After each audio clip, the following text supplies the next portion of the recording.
अटल और अकाट्य है कर्म फल विधान। एक सिद्ध महात्मा अपने शिष्य को साथ लेकर तीर्थ यात्रा पर जा रहे थे। मार्ग में प्रकृति के सुरम्य रूप का दर्शन करते हुए वे शिष्य को योग अध्यात्म संबंधी तत्व ज्ञान देते हुए आगे बढ़ रहे थे। गुरु वाक्य को आत्मसात करता शिष्य उनका अनुसरण करता हुआ चला जा रहा था। यात्रा करते अभी वे कुछ ही दूर निकले थे कि जंगल के ऊबड़ खाबड़ मार्ग में किसी के कराहने की आवाज़ सुनाई पड़ी, जिसे सुन सहायतार्थ वे दोनों उस दिशा की ओर बढ़े।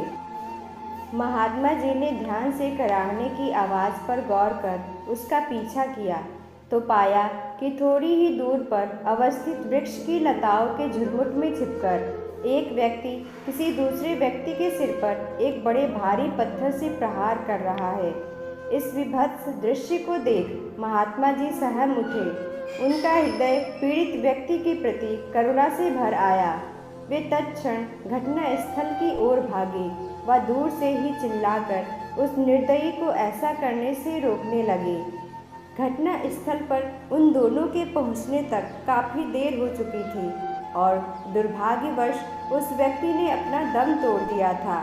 उसके लहूलुहान मृत शरीर के निकट खड़ा हत्यारा वहां से भागने को तत्पर हुआ, किंतु महात्मा जी को अपने समक्ष देख वह ठिठक गया। मृतक की दुर्दशा को देख महात्मा जी बड़े दुखी हुए। वह उस हत्यारे पर क्रोधित हो बरस पड़े। अरे मूर्ख, यह तूने कैसा अनर्थ कर डाला? क्या तुझे नियंता का तनिक भी भय नहीं? इस निर्मम हत्या के पीछे आखिर तेरी क्या मंशा थी? क्रुद्ध महात्मन की फटकार सुन वह व्यक्ति घबराया।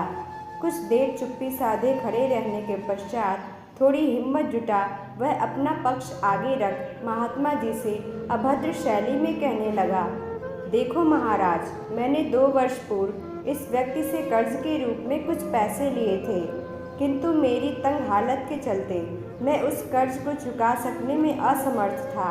अतः बड़ी कोशिशों से मैंने बिना सूद के कर्ज की रकम का बंदोबस्त किया और इसे लौटाना चाहा। मेरी बदहाल तंग स्थिति से भली प्रकार भिज्ञ या दुष्ट सूद के बिना रकम लेने को तैयार ही न हुआ और बारंबार सूद सहित धन वापस करने की जिद पर अड़ा रहा। इसके द्वारा दी जा रही निरंतर मानसिक प्रताड़ना से तंग आकर मैंने यह विचार किया कि क्यों न इस व्यक्ति को ही समाप्त कर दिया जाए, तब संभवतः मैं इस झंझट से मुक्ति पा सकूँगा। इसी विचार से मैंने इसे जान से मारने की योजना बनाई। मैं जानता था कि यह नित्य ही इस मार्ग से होकर गुजरता है और शहर जाकर अपनी दुकान चलाता है। सो आज मैं सुबह से ही घात लगाकर बैठा था और यह जैसे ही करीब पहुंचा, मैंने इसे झुरमुट में धकेल दिया और पीछे से एक बड़े पत्थर से इसका सिर पर प्रहार कर इसे मार दिया। महात्मा जी हत्यारे की मूर्खता पर अफसोस व्यक्त कर उसे चेतावनी के स्वर में कहने लगे, अरे मूढ़मती, इतनी सी बात में प्राणदंड देने वाला तू कौन होता है? तूने यह गलत किया, तुझे इस जघन्य अपराध का दंड अवश्य मिलेगा। महात्मा जी की चेतावनी से आतंकित हो वह व्यक्ति भय से कांपने लगा और तत्क्षण महात्मा जी व उनके शिष्य को ठेल वहां से भाग निकला।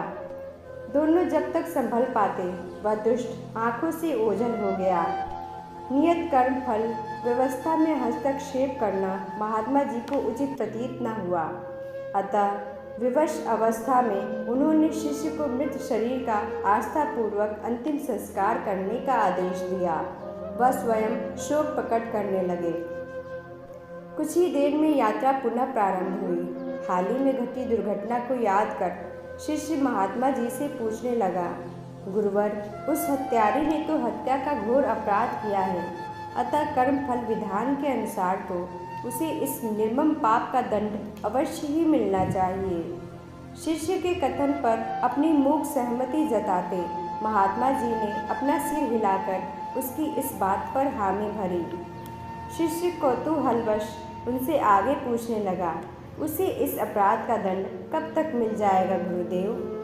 शिष्य के इस प्रश्न पर महात्मा जी कुछ गंभीर हुए व उसे समझाने लगे, वत्स, कर्मों का फल तो हर व्यक्ति को भोगना ही पड़ता है। आज उसने जो पाप कर्म किया है वह प्रारब्ध बनकर उसके इस जीवन या अगले जीवन में अवश्य ही प्रकट होगा। कर्म की गति बड़ी गहन है। यात्रा करते हुए दोनों अंततः अपने गंतव्य तक पहुँच गए। वर्षों के लंबे अंतराल के पश्चात दोनों पुनः तीर्थ यात्रा पर निकले। संयोग से इस बार भी वे उसी चिर परिचित वन के मार्ग से जा रहे थे। तभी उन्होंने देखा कि जंगली झाड़ के समीप एक सर्प और नेवले में लड़ाई हो रही है। सांप फुफकारता नेवले पर प्रहार कर रहा था तो नेवला पलटवार करते हुए उस सर्प के फन को कुचलकर कुतरने के लिए तत्पर था।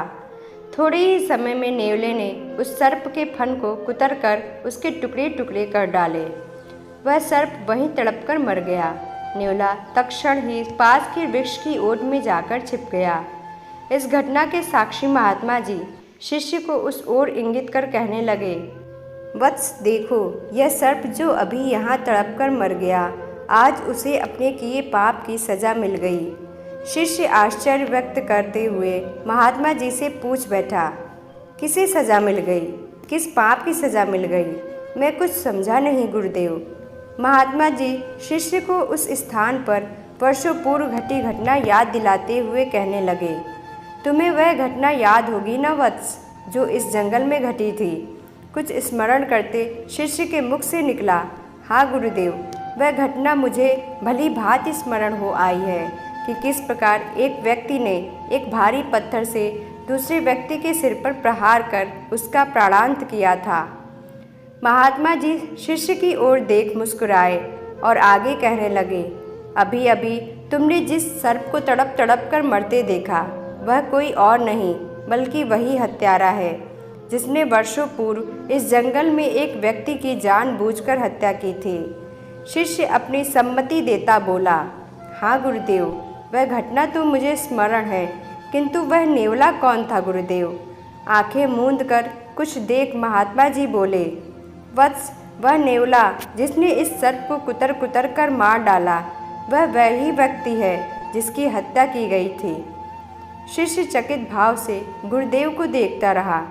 महात्मा जी शिष्य के मन में घटनाक्रम को लेकर व्यापी विसंगति का समाधान करते कहने लगे, कर्म फल का विधान बड़ा अकाट्य व अटल है वत्स।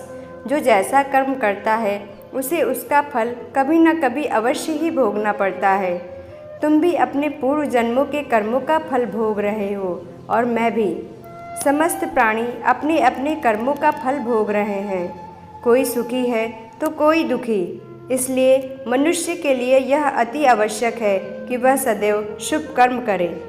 धन्यवाद।